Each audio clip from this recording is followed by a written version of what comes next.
Welcome to Penrose Learning, where we make understanding easy. You start by confirming the essentials: channel, handoff plan, and call sign so the system knows context. Next, check microphone gain and headset fit because clear input yields accurate recognition.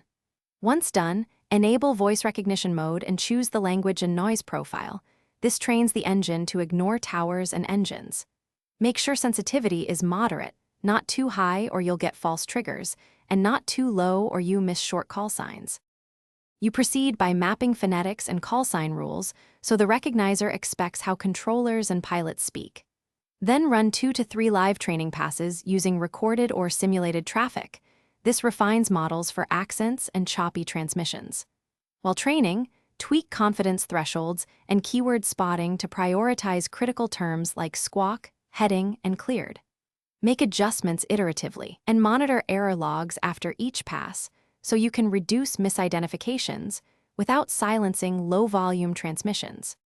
You finish by deploying the recognizer in monitored live mode so a controller verifies outputs in real time.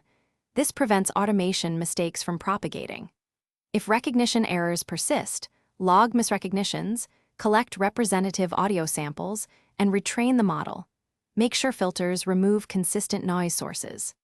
Finally, ensure a manual verification path exists and assign a hotkey to mute and unmute the system quickly.